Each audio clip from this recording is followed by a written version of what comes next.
Vamos conversar sobre conquistas e desafios que estão postos para aquelas que ainda são consideradas por muitos como sexo frágil. O nosso debate de hoje é também para que juntas possamos encontrar e reforçar os caminhos que levam à valorização das mulheres pelas próprias mulheres e pela sociedade como um todo.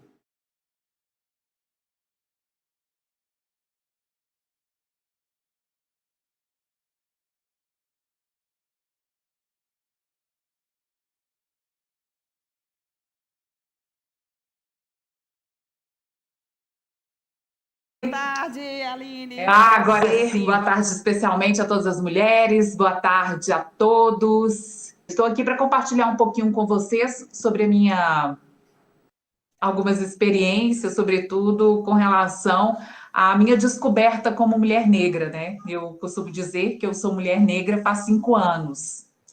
Isso tem muito a ver com a aceitação do meu cabelo, com a aceitação do meu cabelo. Então, eu vou contar um pouquinho como que foi tudo isso, que isso tem a ver com empoderamento e com autoestima também. Vamos lá.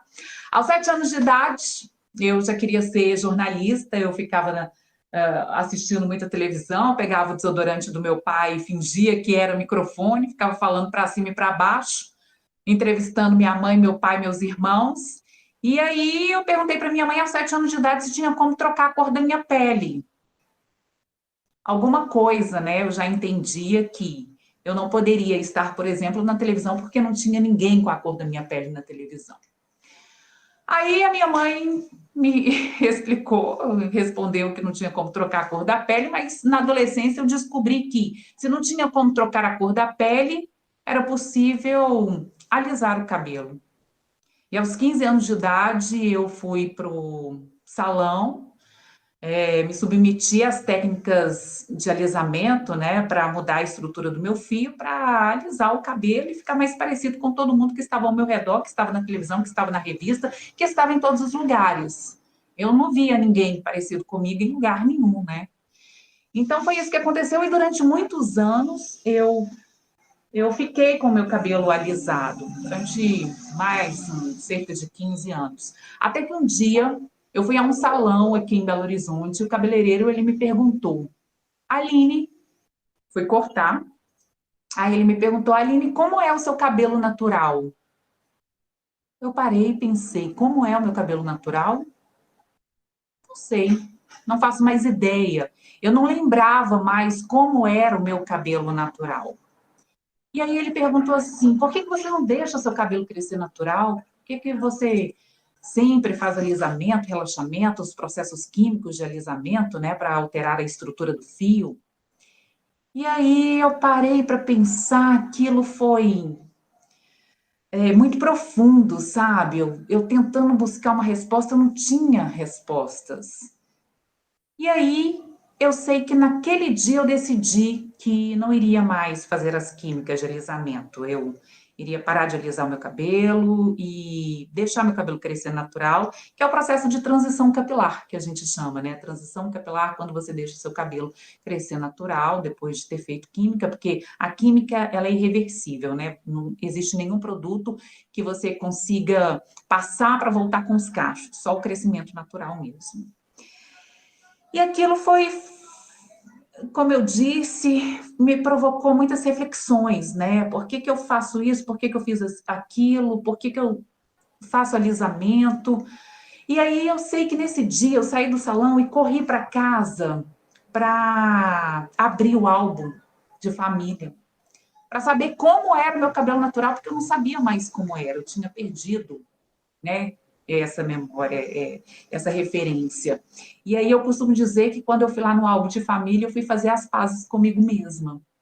E meu cabelo começou a crescer naturalmente, comecei a ouvir várias coisas. Por que você está deixando? Nossa, mas será que você vai aguentar? Será que vão te aceitar assim? Será que isso, será que aquilo? Tantos questionamentos que aí eu fui pesquisar um pouquinho sobre essa questão do cabelo. Por quê? Olha só, todas nós já fizemos isso alguma vez na vida, já fizemos comentários assim, nossa, que bom que seu filho puxou o cabelo do pai, porque se puxasse o seu, né, ia ser cabelo ruim. Nossa, olha que sorte a sua ter puxado o cabelo da mãe, porque se fosse o cabelo do seu pai, ia ser cabelo duro, não é? A gente tem essas coisas. Outra coisa, já viu o shampoo? Já comprou algum shampoo? Não tinha lá shampoo para cabelos normais e shampoo para cabelo o quê? Cabelo opaco, quebradiço? O que é cabelo normal? A partir de qual perspectiva, de que padrão? Pois é. Eu fui para o mestrado e comecei justamente a estudar um pouquinho sobre essa questão das narrativas de vidas de mulheres que passaram pela transição capilar e fui lá na história buscar algumas respostas para isso que a gente chama, né, de cabelo ruim, cabelo duro, de rejeição. Lá na África, e a gente tem que voltar lá na história, lá na África, muito antigamente, o cabelo era considerado um forte símbolo identitário, um marcador da identidade. Por causa do cabelo, por exemplo, era possível identificar a idade, a localização daquela família, o status social daquela pessoa. Era possível identificar, porque o cabelo tinha um grande valor identitário. Isso lá na África, muitos anos atrás.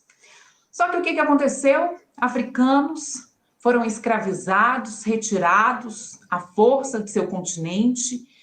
E aqui para as Américas vieram cerca de 15 milhões de pessoas em condição de escravos, escravizados. Pessoas, homens, mulheres, crianças, jovens.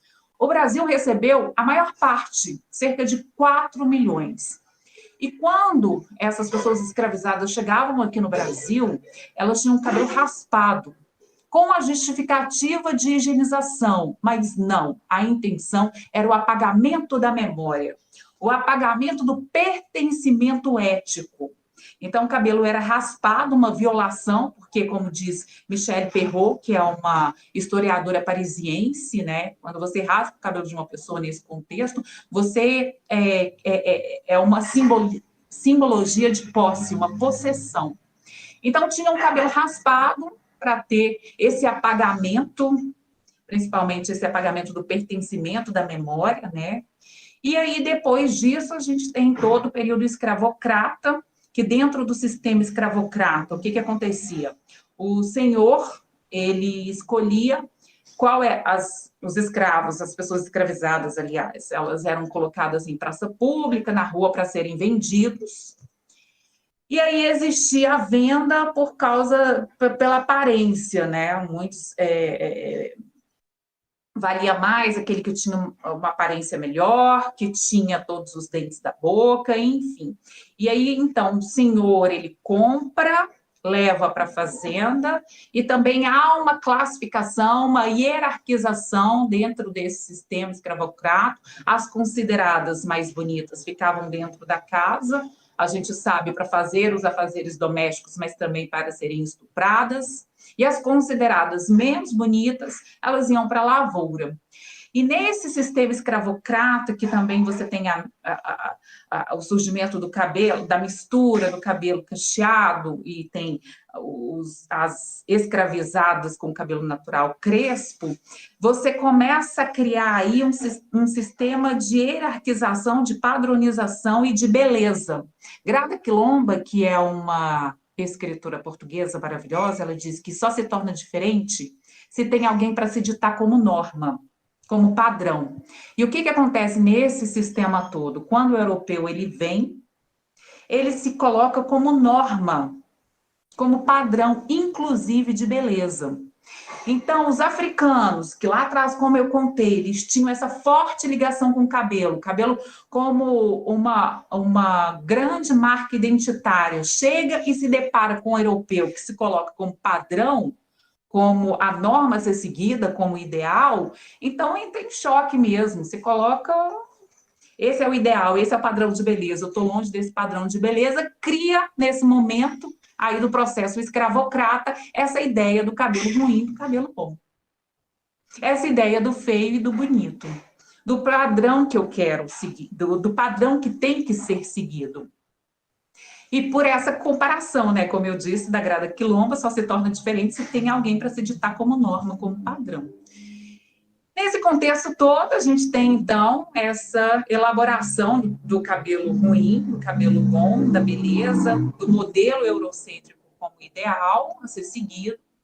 E a gente começa a ter também, para se aproximar daquele ideal, os processos de alisamento, processos da Europa, para você alisar o seu cabelo, para você se aproximar mais daquele ideal que era aceitável, que era desejável e admirável. E aconteceu que durante os anos, ao longo do tempo, a gente foi reproduzindo essa ideia.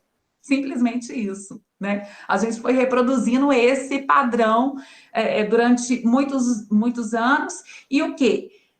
Rejeitando, apagando a beleza negra e rejeitando o nosso cabelo natural. Já viram lá em classificados? Não faz muito tempo isso. Sessão de classificados, jornal impresso, emprego, tananana, e boa aparência. O que quer dizer boa aparência? Como eu disse, o que quer dizer a marca de shampoo que coloca shampoo para cabelos normais, para peles normais? E aí, buscando essas respostas na minha inquietude, né? Por que durante muitos anos eu alisei meu cabelo? Por que durante muitos anos eu não aceitei o meu cabelo? Eu comecei a ter essas respostas, a entender esse processo, a entender toda essa opressão, que é uma opressão também racista, de uma sociedade escravocrata. E aí, entendendo tudo isso, tomando consciência de toda essa opressão, eu passei a rejeitar, me veio um desejo, uma vontade de romper, né? Romper mesmo com essa visão, com esse jeito, com essa maneira, com esse pensamento. E assim, eu vou aceitar meu cabelo. E essa aceitação, eu sei que ela vai mudar o meu entorno. E realmente é isso que aconteceu. A primeira pessoa que falou, que estudou, que mencionou empoderamento aqui no Brasil foi Paulo Freire. E ele fala justamente dessa questão, sabe? Porque empoderamento é você tomar consciência da sua realidade e tomar alguns mecanismos para você mudar essa realidade.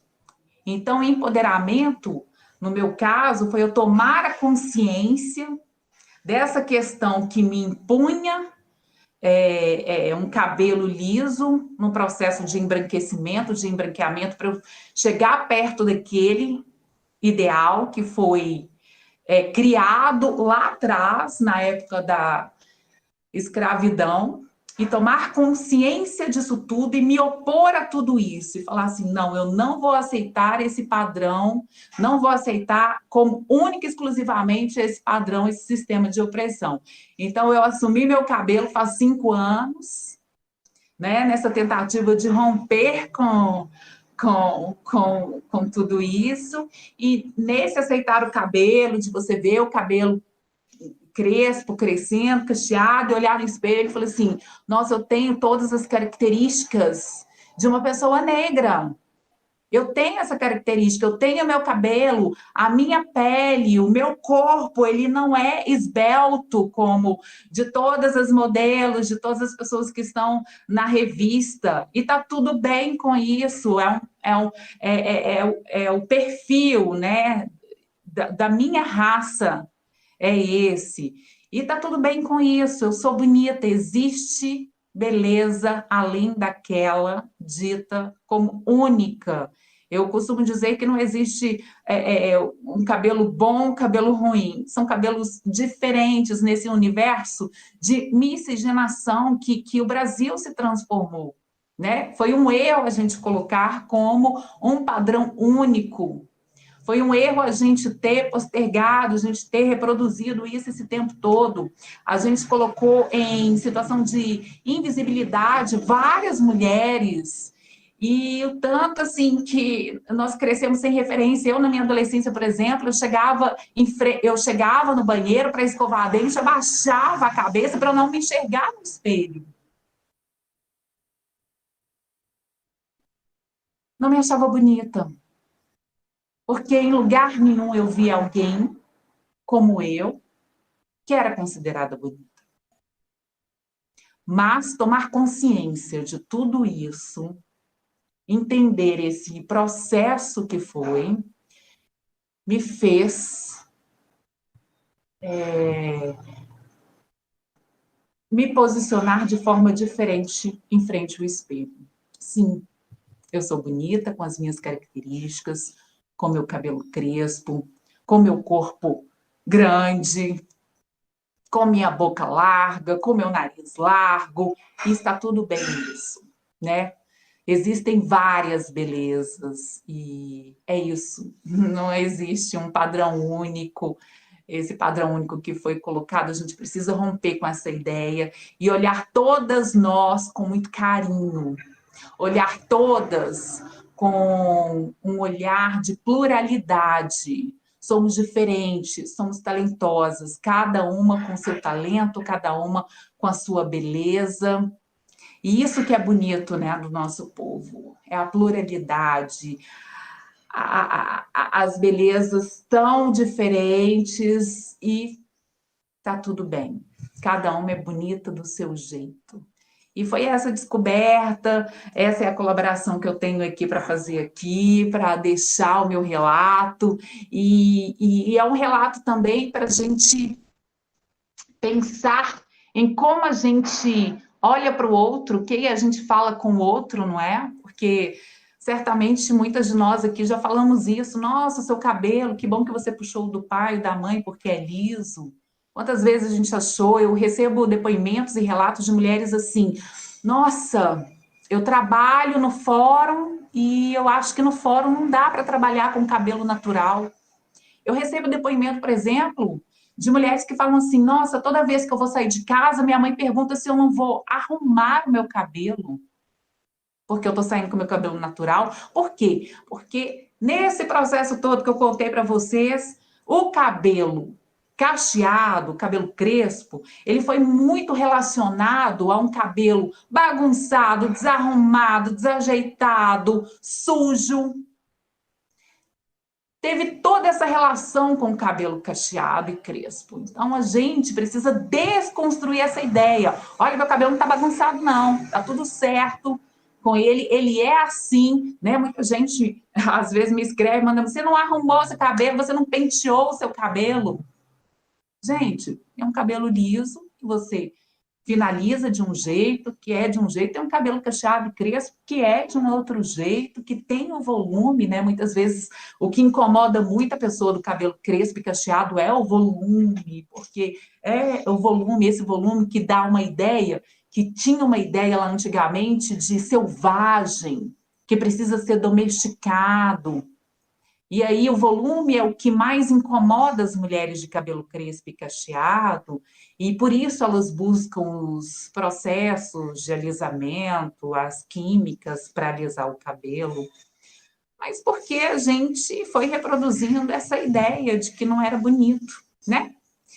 Então eu estou aqui para dar o meu depoimento e para compartilhar um pouquinho de tudo isso que eu estudei, que eu fui descobrindo com essas leituras, de um processo que veio para nos oprimir enquanto mulheres, mulheres negras, principalmente com as nossas características. De um sistema escravocrata que quis nos apagar, que nos disse o tempo todo que não éramos bonitas, que não poderíamos estar em alguns lugares porque não tínhamos a aparência esperada ou desejada. Mas eu estou aqui para falar que nós estamos rompendo com isso e que nós existimos e existimos com a nossa beleza, com o nosso cabelo, e é isso. É lindo ver todas as nossas belezas. É lindo ver todas as mulheres, cada uma de um jeito, e eu acho que ainda mais é lindo a gente respeitar a beleza do outro. É isso, gente. Muito obrigada. Aline, obrigada, Aline Aguiar. Você nos representa. Você é linda. Eu quero você aqui pertinho da gente assim que essa pandemia acabar.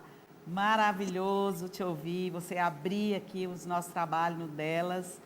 Estou muito feliz e acredito também em todos que acompanharam, especialmente essas mulheres maravilhosas da nossa plateia.